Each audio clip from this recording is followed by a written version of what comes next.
Peace and love, everybody. Welcome. Hi, friends. I'm a little late this morning. I didn't get to say hi to everybody, but hello, everybody. I saw all your names and all your people over there in the chat. Peace and love, everyone. I'm Peter Panagore and M. Div, and two-time near-death experiencer. And this is not church, mysticism, no doctrine, dogma, creeds, or Bravo Sierra. Now, some Christians claim that out of body experiences are occult and the lie of Satan. They're wrong. And we'll talk about St. Paul's point of view on out of body experiences. And then I'll tell my first out of body experience about my soul contract and my free will. So hold on just a moment. Oh, yes. I was reading the wrong one. This is the one I wrote the other day, and I really wrote it this morning. So we're gonna use the one that I wrote this morning, which is not loaded in my prompter. So I'm gonna do my best here. This is what happened when I take a couple of days away. Had to go down to my mom's house to help clean it out for the sale so that we can support her and assisted living. And anyway, so we're gonna start over. Let's just do this. Okay. There we go. Peace and love. I'm Peter Panagore, near-death experiencer, master of divinity, and ex-clergy, and this is not church mysticism, no doctrine, dogma, or Bravo Sierra. I'm also a multiple out-of-body experiencer. My first was at the age of 5 when I was, again, at 6 years old, my second one, both in my childhood home. My third and fourth out-of-body experiences were on the Appalachian Trail at the age of 21, just a year before I died ice climbing. After which, after my NDE, my first one, I had a whole lot more of out-of-body experiences. But my first one, which I'm going to talk about a little bit later on, my first one included my pre-birth contract, my soul contract. Not once, not ever, did I choose an out-of-body experience. They just happened to me. And each one changed me, and each one taught me.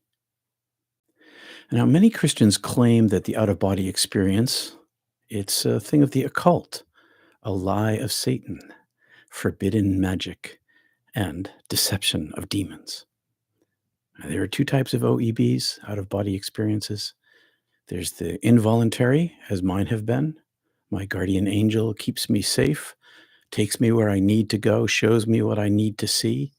And then there's the out-of-body voluntary experiences, such as astral projection. We're not going to get into that today. But the Christians, they point to Galatians 5 with its warnings of sorcery, or Jeremiah 17 and its warnings about the deceitful heart, or 2 Corinthians, which we're going to dive into a little today, and its warning about how the devil can disguise itself as an angel of light. So I kept my involuntary out-of-body experiences private. Why? Well, religion was against it, and so was society. But I am going to tell my first OEB today. And as I mentioned, that's going to take up and include my soul contract, which we're going to get into a little bit here. But first, I want to talk about St. Paul's experience in 2 Corinthians.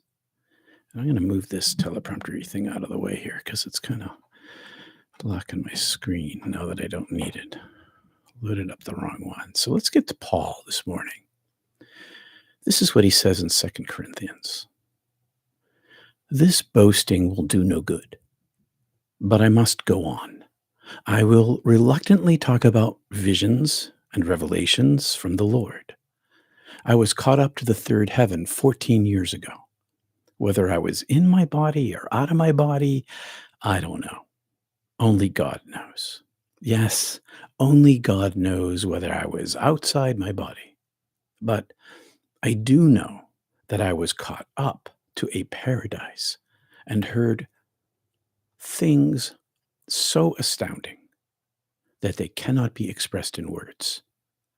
Things no human is allowed to tell. Sounds an awful lot like an NDE to me. Or, or a kind of out of body experience, a mystical experience, because NDEs and mystical experiences have relationship. Paul speaks reluctantly. I don't want to talk about it, he says. He speaks reluctantly because talking about it, talking about that which is unspeakable, talking about that which you can't say is automatically misunderstood. If you can't say it, they're going to misunderstand you as soon as you open your mouth. Paul knows this. And he doesn't even know if he was inside his body or outside of his body. He doesn't know where he was. Only God knows, he says, twice. Yet, 14 years later, this experience is still a powerfully transformative experience in his life, as such events always are. Is that true for you? Have you had something similar in your body, out of your body? Pulled up to another heaven, a paradise? Have you tried talking about it? Hard to do. Paul only knows that he was caught up to the third heaven, to paradise, and he heard things so astounding in paradise that they can't be said, except that he had visions and revelations. And the word vision, he had visions and revelations. The word vision is from the Greek optasia, meaning a sight or a vision presented to one, a vision presented to one, whether awake or asleep. Now, mine have been both awake and asleep, depending on which one we're talking about. Have you had an out of body experience when you've been asleep or one that's awake, a vision, awake or asleep? Tell us in the comments and in the chat. And the word translated as revelations is the Greek apocalypsis, and it means laying bare, making naked, making a disclosure naked, an instruction concerning things previously unknown. So it's a bearing, and it's also an instruction of things you can't possibly have known previously or didn't know. Now, why does Paul say it's not practical or profitable for him to boast about his visions? What good does it do him? He can't say what happened to him or where he was or what he learned. And if he can't say it, then why say it? It's not profitable for the people hearing, or is it? But it's definitely not really profitable for him because to his own ear, it sounded like he was boasting. But paradise itself is humbling. It's the opposite of boasting. And so, even to his own ears, this sounds like boasting to me as I say it. But what do we gain from his daring to talk about it? Even though he was experiencing this dissonance of his humility with this mouth speaking of the experience, which sounded like boasting to him. What do we gain from it? We learn that these kinds of experiences, no matter what he says in Second Corinthians elsewhere, these kind of experiences happen. People have out of body experiences, and in the Bible. We learn that in body or out of body experiences, they're real and they're valuable. We know they're valuable because we experience them, but also because Paul's like 14 years later, he's still telling himself his story, he's still trying to figure it out. He still thinks it's valuable for others to hear it, even if it makes him feel like he's boasting when he talks about it.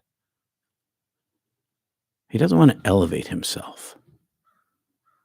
He's been elevated. And once you've been elevated to paradise, the third heaven, he calls it, then all else is, including self, is less than. Now, I'm going to tell you the story of my first OEB. And I kept this a secret for a long time for lots of reasons. I kept it private. And I don't want you to think that I'm telling you these kinds of stories about my near-death experience, out-of-body experiences, because like Paul, I don't want you to think I'm boasting. And my spiritual director, Theophane Boyd, he once warned me about don't tell the stories because they'll boost your ego. Well, I'm past that now. And I think that it's important, as long as it's not feeding our own egoic self, that we tell each other these stories, which is why I run Mystic Tea Salon, because they are innately humbling. And it's important for us to know that there are other people like us. It was important for me to know that Paul had this kind of experience when I came back from mine, my first near death experience. Because even though I no longer believed in the Bible, guy sitting in a chair, it's the ineffable, divine, beloved, infinite, eternal, all that stuff. I know that it's real, but I needed some cultural context. And it turns out Paul had something similar.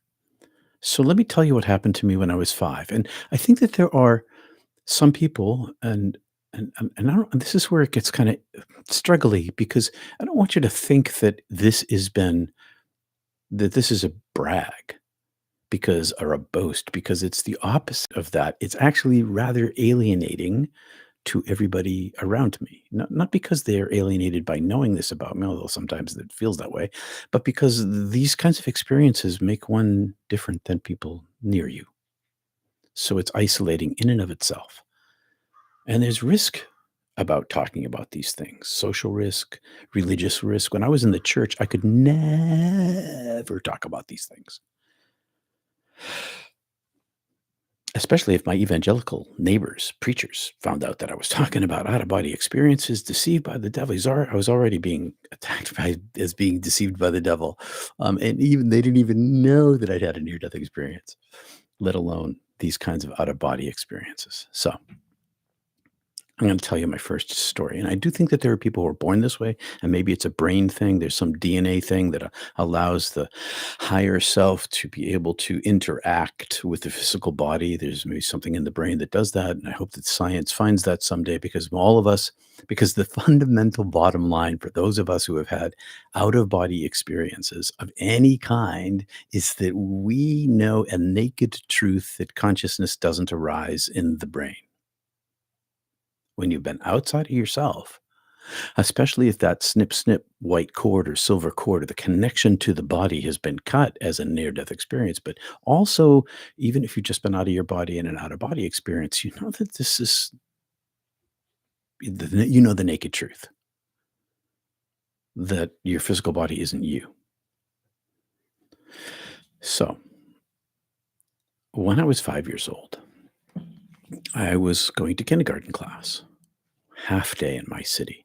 And I was in the morning class, and it was the fall of when I was 5. My birthday's in February, so this was the September thereafter. I was 5 and a half. And my sisters went to Catholic school, to parochial school, and the bus dropped them off right in front of the house with the nuns.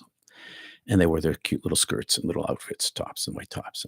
And my brother had just been born, and he was a baby. Obviously, he'd just been born. So he's in the house. He was in the house sleeping upstairs, and my mom was ironing my dad's shirts, because this was in the 1960s when my mom was not able to work outside the home. She worked inside the home very hard. Also was a registered nurse, just saying. So she was in the house ironing the clothes. I was sent out of the house to stay out of the house so I wouldn't make any noise to wake the baby. And so I struck a deal with my mom to allow me to climb the maple tree. Now, this maple tree was probably a 10-year-old, basically a big sapling, a 10-year-old tree with a crown to it, and maybe it was 15. But it had a lower branch and a second lower, so it was a branch here and then a branch here, and if I could just about jump and grab the lower branch, and I'd been practicing, and I'd been up there with my sisters, and so on this afternoon I promised to stay outside, but could I climb the tree up to the second branch? And my mom said yes, and so she came to the window and watched me climb up, so that she knew that I was safe, and waited for me to get settled into that nook. Now, I didn't tell her what my plan was. My plan was to scare my sisters. I was going to wait for them to get off the bus and come into the side yard and then jump down and surprise them. That's not what happened, though.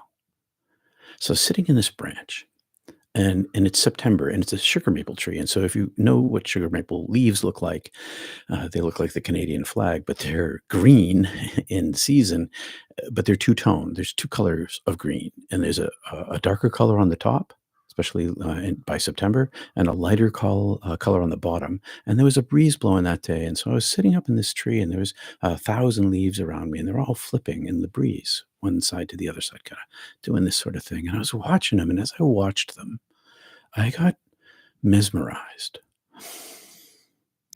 This sort of dreamy state came over me, hypnotized, I'm not sure, mesmerized. And as this came over me, suddenly there was a roar like a waterfall behind me, like the sound of jet engines. Now, I was just a little kid. I had never been near a jet in my life. I'd never been to a big waterfall, but the volume of the sound was overwhelming to me. It was suddenly behind me, and the vibration of it, the power of the vibration of this roaring sound penetrated my body.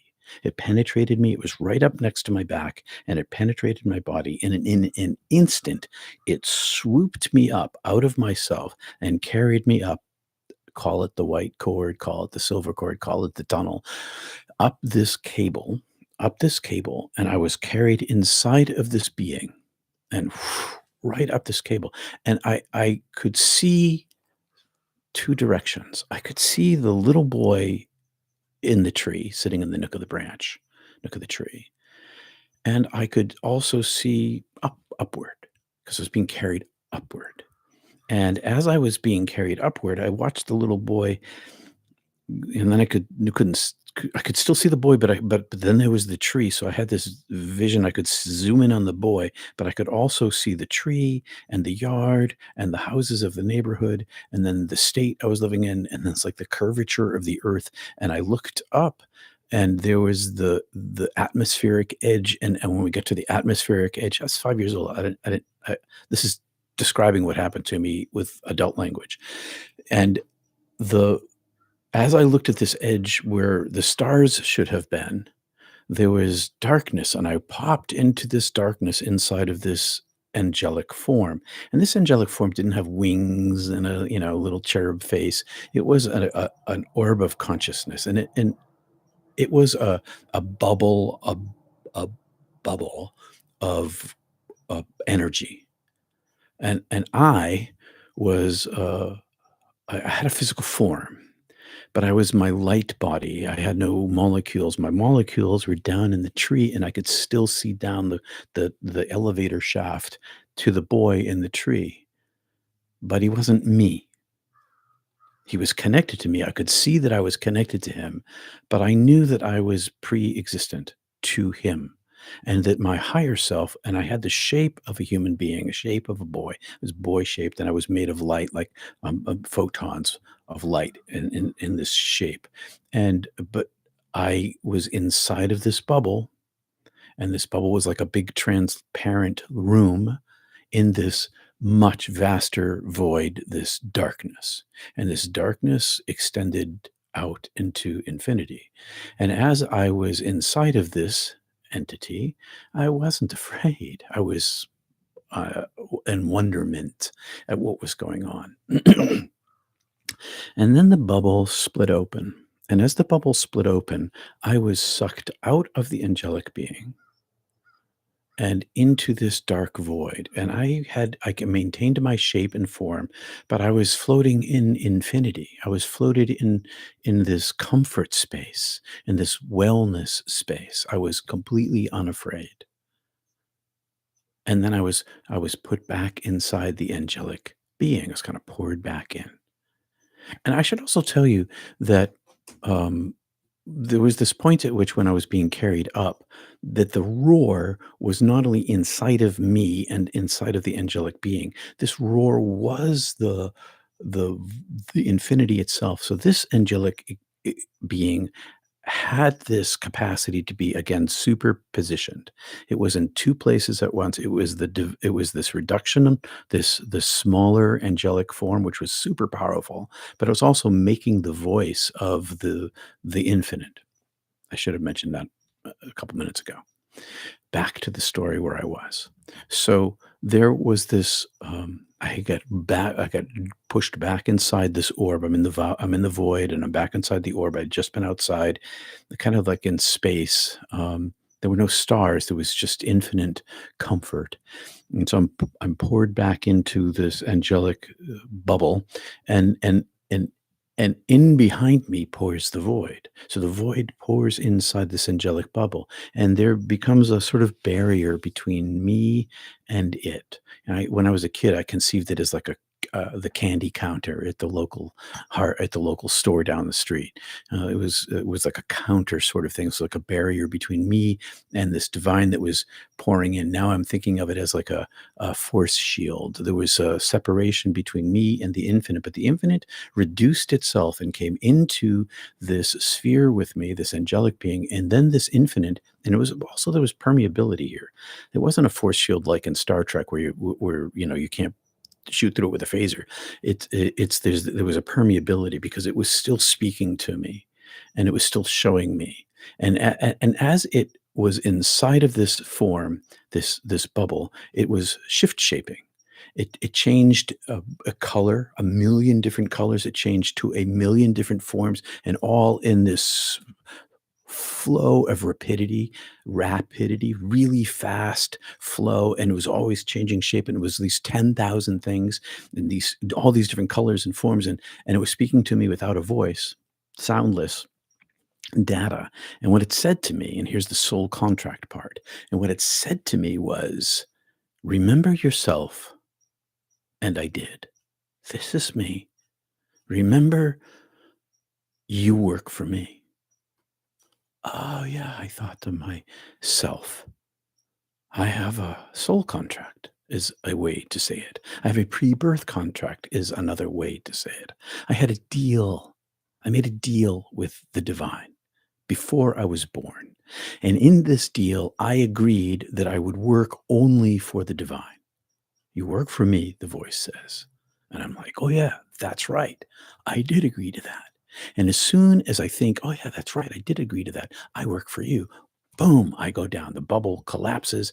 The God is outside of the bubble collapses. The opening is gone, and it's just me and this angelic being, and I'm shooting back down the elevator shaft, and I'm boom back in my body again. And I open my eyes, and I'm now in awe because now I am in two places at once. I know that I am this little boy, but I know that I'm not just this little boy. I am a servant of God, and it's in my heart. So I jumped out of the tree and I ran in to tell my mom. My mom got mad at me because I came in the house with the baby sleeping, and I got in trouble. 5-year old doesn't like being in trouble with his mom. So I learned to keep my mouth shut about it. I told my mom, this is what I told her. I'm going to work for God. I'm going to be a priest. I was Greek Orthodox and Roman Catholic. And the only people I really knew in the religious world were priests. I didn't know nuns because I didn't go to Catholic school at that point. I just knew priests. So I told my mom, I'm going to be a priest. I'm going to work for God. And I got in trouble for coming in the house and almost waking up the baby. And afterwards, and this is what I'm going to finish up with, and then in 5 minutes, we have Mystic Tea Salon. Love to talk more about out-of-body experiences there. Um, it changed me as a kid. There was this residual energy that was noticeable to me, but I didn't understand my experience or any of the other experiences I had between 5 years old and the day I died ice climbing until after I died. It was only in hindsight that I was able to see the pattern of my mystical experiences as a child right through college, and how each one of them taught me what I needed to know in order to experience the next one more fully, in order to understand my own near death experience, in order to be prepared for what came next. And so my pre-birth contract, my soul contract, not only includes my purpose. And what's my purpose? Well, I'm purposefully trying to communicate the presence of the divine to people. And I know that it can't really be done in language. Paul had the same problem. And it's so open to misinterpretation, but it can be done energetically. But the problem with that is boasting. And so, one of the things we learn from Jesus and from many other spiritual teachers is that in the practice of oneness, of singleness, is the necessary component to to being able to be in the energy without selfishness. Paul didn't want to come across as selfish, attending attention to himself. He's always pointing to God because he experienced in this humble state this inexplicable thing that happened to him that changed him as a person that 14 years later is still one of the most important things that ever happened to him in his life. Now, these kinds of experiences are common in churches. People have involuntary mystical experiences all the time. They just don't talk about them because they don't want to be accused of being working for the devil. But I'll tell you this, in the presence of the divine light, it is obvious that it is the divine. It speaks for itself. It communicates itself. And then it leaves one changed so that through life, this life force energy can permeate all parts of us because our compass has shifted degrees. And if you're in the middle of the Atlantic Ocean and you change your direction by a single degree, you're in the South Atlantic or the equator, you're at the equator and you change your direction by 1 degree, you'll end up many degrees, many longitudes to the east or west. It'll change the course of your life. And that's what these do to us. They change the courses of our lives. It's one of the reasons why they're so important. Anyway, I only have a couple of minutes here. And thanks for being here this morning. Sorry about the snafu at the beginning. Um, with the I downloaded the wrong one. Yeah. Anyway, so I will see you all. Thank you, Susie. Hey, Candyman. Thank you, brother. Freeness. Thank you. I should say that the next book will be about mystical experiences, and let's talk about them. The Zoom link is below in the show notes, and if it's not, I'll make sure it is in 1 minute. But I will see you there in a minute. I'm gonna re-rig my studio. Peace and love. Thank you all for being here this morning. I appreciate it. Peace be with you all. See you soon. Mystic Tea Salon. Go to the link. Like and subscribe.